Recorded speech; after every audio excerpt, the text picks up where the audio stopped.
Hello students, welcome to Learner's Planet. Let us continue with the chapter Cell, Structure and Functions. Now this cell, which is the basic structure and functional unit of life, till now up to this particular session, I have clearly explained that what are the important basic components of the cell. Right, and how they are constituting the body design of an organism, and besides that how they are functioning over there. Right, now the point is, besides these basic components, there are some important parts which varies in the animal cell and in the plant cell.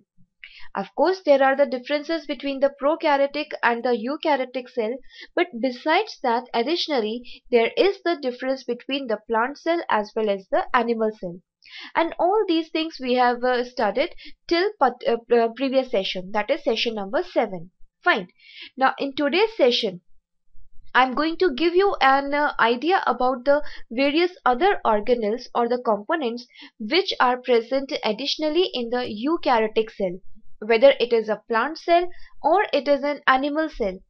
In both the cases, these basic additional parts are also present. As you can see this title slide also, here is this picture, and this is showing some additional parts besides the nucleus, cytoplasm and the membrane, the cell membrane. Besides that, you can easily observe these particular parts which are present here. So now I am going to introduce that what are they known as and what are the functions of these particular organelles in the cells. Fine. So one such part is actually endoplasmic reticulum. See students, don't get scared with these long terms or these names. Just try to understand the basic functions of such parts so that you will come to know that a single cell, how is it able to maintain the life of an organism. It is possible because of these important components which are present in the cytoplasm. So the very first is the endoplasmic reticulum. Can you see this diagram here? See, this is the nucleus, right? The cell membrane is labeled and the cytoplasm is also labeled here. But from this nuclear membrane, you remember the structure of nucleus? It is having the double membrane structure. The nuclear membrane is double membrane or double layered, and it is discontinuous. It is having pores in between. Right, so you can see these constrictions here, they are actually the pores, nucleopores. Now beside this thing, important part is that the outer nuclear membrane, it extends and it forms the network of tubules further in the cytoplasm, and this network of tubules is actually known as the endoplasmic reticulum. Now these endoplasmic reticulum, they are of two types. You know what are they? They are the rough endoplasmic reticulum and the smooth endoplasmic reticulum. So you can see this nucleus is here, and from the outer membrane how these extensions or the network of tubules are further formed. Now if I am saying it is rough and smooth, so actually what is the difference? You can see the picture here. The smooth is having the smooth surface, right? Whereas in the rough endoplasmic reticulum, you can see there are some these attached round spherical bodies which are present over the surface of the membrane of the endoplasmic reticulum. So these round bodies or these structures which are present over the surface, they are known as the ribosomes. Fine. So rough endoplasmic reticulum, it is actually meant for the synthesis of proteins in the cell, and smooth endoplasmic reticulum is required for the lipid synthesis in the cell. Right? And I hope you know the significance of proteins as well as the lipids. One such example I can give you, that all cell membranes, right, they are made up of proteins and the lipids. This we have studied earlier. Right? You remember this thing? So from where this protein and lipid is coming? Isn't it? Is this not a question that should come in your mind? And I hope it would have come also. Right? So they are actually coming from the smooth endoplasmic reticulum and the rough endoplasmic reticulum. Well, these endoplasmic reticulum, they are having some other functions also. So let us don't focus on that. We will not go in details, but this basic important function, it should be very clear to you. Fine. Now, the next thing I introduced here is the term ribosomes. What are these ribosomes? And what is the function? Can you see these ribosomes are only present in the rough endoplasmic reticulum, right? And they are meant, and the RER, or the rough endoplasmic reticulum, is meant for the protein synthesis. So this protein synthesis in this ER is possible because of the presence of the ribosomes.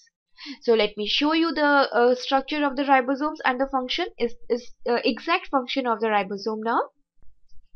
So here in this cell, you can see these endoplasmic reticulum, and over there these small dot-like structures are present. So these minute bodies, they are nothing but they are the ribosomes. Fine. Structurally, these ribosomes, they are made up of two subunits, and these two subunits, they assemble with each other, they disassemble with each other, and then they reassemble with each other. And through this particular, in this way, they also get attached to another molecule, that is RNA, and in this way it actually helps in the synthesis of the protein molecules. So now you can understand that the presence of ribosomes over the endoplasmic reticulum supports the synthesis of proteins in the cell, and this is the most important and the function of the ribosomes. These ribosomes, they are present in the prokaryotic cells as well as in the eukaryotic cells, and it is present in the plant cells also. Eukaryotic, that means plant cell, and the animal cell both. Now one thing should strike again. In the prokaryotic cell, I said there is the absence of membrane bound organelles. Now endoplasmic reticulum, it is a membrane bound organelle, right? Why? Because it is arising from the nuclear membrane only, isn't it? So it is enclosing a lumen inside, but such structure is absent in the prokaryotic cell. But I said ribosome is present. So how? In that case, these ribosomes, they are not attached over the surface of any membrane, rather they are scattered in the cytoplasm. And thus it is very important that protein synthesis is actually required for each type of cell, whether it is a prokaryotic or it is a eukaryotic. Now once these materials are synthesized, now what happens?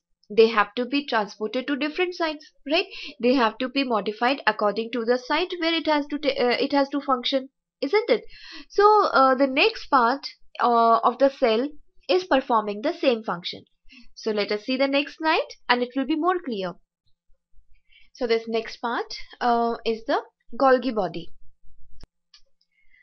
Can you think where it is present, or which part in the cell is known as the Golgi body, or even it is known as the Golgi apparatus? Fine.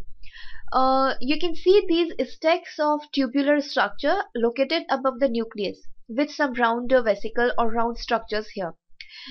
These structures, combinedly it is known as the Golgi apparatus or the Golgi body. The main function of this Golgi body is that it receives the content which is synthesized by the endoplasmic reticulum. So what was secreted or what was synthesized here? The lipids and the proteins, right? So these proteins and lipids and of course other secretions of this particular organelle, it is then transported to the Golgi apparatus. Fine. And over here in this Golgi apparatus, what happens? In the lumen of these particular stacks, what happens? There occurs the modification of these particular material. Initially the things which are transported, they will be stored over for for time being, and then it is modified according to the site where it is required. That means suppose there is a protein which is required in the mitochondria, right? Or let us say it is required for some function in the nucleus. So the nature of this protein has to be different. The composition of this protein has to be different, right? So in the Golgi apparatus, composition is not changed. Rather, the molecule is modified. Fine. So what type of modification, like addition of some group or release of some group, or change in its texture, such things will happen in the Golgi apparatus. And once this thing is over, then it is going to be packaged, because it has to be transported. There is no certain medium that can help in the transfer of this molecule, isn't it? So it is packed inside the vesicles. You can see these round structures here, right? These are known as the vesicles. So this material is packed in these vesicles, and these vesicles can then move towards the side where it is required. Fine. Now this Golgi apparatus, of course, the structure, if we concentrate on the structure of this body, it is not so easy to understand. I mean, it is of course easy, but that is not required at your level. But you should know that this body is having different features. It is having different sides, it is having different structures within, and of course the function is also very important. Well, students, to perform each and every function, the cell requires energy. From where this energy will come, right? So this requirement of energy is fulfilled by another organelle in the cell, which is known as the mitochondria. I hope you must have heard this name, and even now, don't worry, I'm introducing here. Fine. So this mitochondria, again, these are some oval structures which are present in the cell. You can see these small oval structures here, right? These oval structures, they are known as the mitochondria. You remember where we have studied about such oval structures previously? Just compare it with the chloroplast. Even chloroplast, they are oval structures and is having so many similarities with these mitochondria structure wise, but functionally they both are having different roles. Fine. Well, these mitochondria, they are required for the synthesis of energy rich molecules, and of course it is serving as a storage house for energy rich molecules also. You know which is the energy rich molecule? It is ATP, right? These ATP, it is actually known as the energy currency, or currency of energy in the living cell. Fine.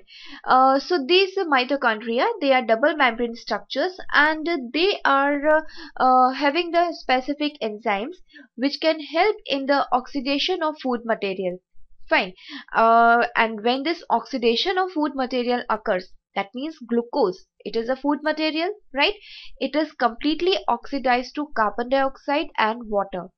So this complete oxidation takes place inside the mitochondria, and during this process the energy which is released out, fine, it is converted, or it is further utilized for the synthesis of ATP molecules. Now these ATP molecules, they are energy rich compounds, and they are further stored within the mitochondria. Fine.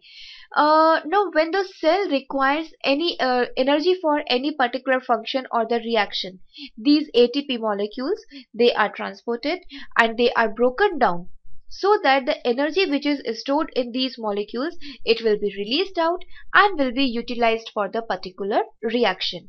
And thus when the reaction occurs, the function of the cell will continue. Right? So this is the most important function of the mitochondria. What is that? Production and storage of the energy rich molecules. Now, as I said earlier also, the structures or these organelles, they are complicated within themselves.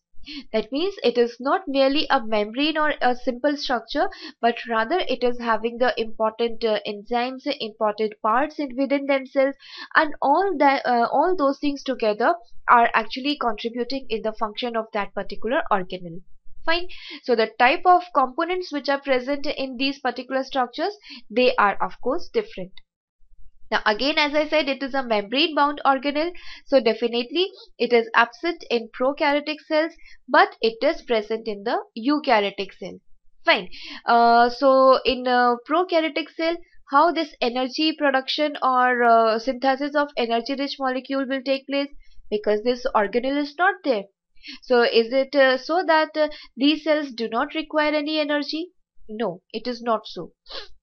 over there, the similar function, the similar set of enzymes, they are present on the plasma membrane, and thus the cell membrane itself is participating in the synthesis of ATP molecules.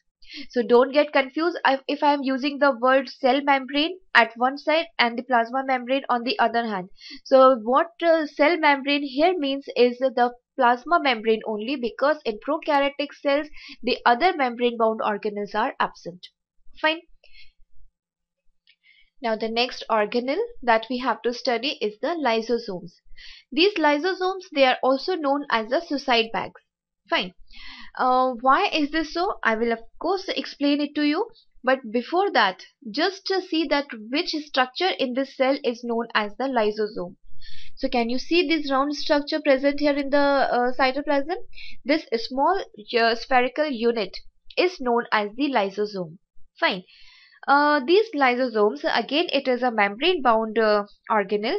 Inside this, different important enzymes are present, and these enzymes, they help in the intracellular digestion in this particular cell. Fine. So the main function of lysosome is the intracellular digestion. Now what do we mean by intracellular digestion? You understand what is digestion? Digestion is the conversion of complex molecules into the simpler ones with the help of various enzymes. This is what is the meaning or the definition of digestion, right? Where we use this term, it is used for the food that we intake and the food that we digest inside our alimentary canal, right? Now, as this digestion is required in a complex system, the similar digestion is also required within the cell, right? So within the cell, if the digestion is taking place, then it is known as the intracellular digestion. Got my point? So this intracellular digestion is the digestion at cell level. Fine. Now how it takes place? These lysosomes, they are having the enzymes inside them, so they actually they are capturing the things that has to be digested, and after engulfing it, the enzymes present inside are acting upon those molecules, and thus the digestion proceeds, it takes place. Fine. Now the point is, we are calling these lysosomes as the suicide bag. Why? The reason is, when the cell function is over, or there is some drastic injury in these cells, so what will happen? The function will be disturbed, it becomes functionless, or it may be functioning in some abrupted manner, isn't it? So in such case, this cell, it has to be removed away from the body, and for that it has to be killed away, right? So how this process takes place? In that case, the lysosomes, they get burst out, and as they burst, what will happen? The content which is present inside, it will remove out, and it will expose to the different parts of the cells. And since these hydrolytic enzymes, they can digest the various parts of the cells, so what will happen? These enzymes will digest the different components present, and thus it is able to kill the cell. Now since the process is taking place within the same cell, so the component of the cell itself is killing the cell, so it is known as the suicide. And who is responsible for such type of killing? Lysosome. So it is known as the suicide bags. Fine. Well, the next part present in the cell now is the centriole, or we can say that it is a centrosome. These centrosomes, they are located above the nucleus. Fine. And they are absent in the plant cells. This is important point. So if in your exams a question is coming regarding the differences between the animal cell and the plant cell, you can add this point also. Fine. That centrioles, they are present in the animal cell, but they are absent in the animal cell. Fine. Now what is the function of centrioles? The most important function of the centrioles is that it helps in the cell division. Now if it is helping in the cell division, maybe one question is striking in your mind. that if this centriole it is absent in the plant cell, so in the plant cell the division is not taking place, right? It occurs over there also, but in that case the specific unit which supports such type of function is known as the polar caps. Fine. So similar function is performed over there by this specific unit. So these are the basic components of the cell which are present either in this cell, and they are functioning accordingly. Fine. Each particular part is having a specific role, and you can say that in this way, since the distribution of work is there among different organelles, so the division of labor occurs at the cellular level also. In higher organisms, this division of labor is taking place in the form at a level of tissue or the organ system. Fine. So this is all about the chapter cell and the structure and its functions. Further, we will come back with the new chapter. So till then, thank you so much. Have a nice day. Goodbye.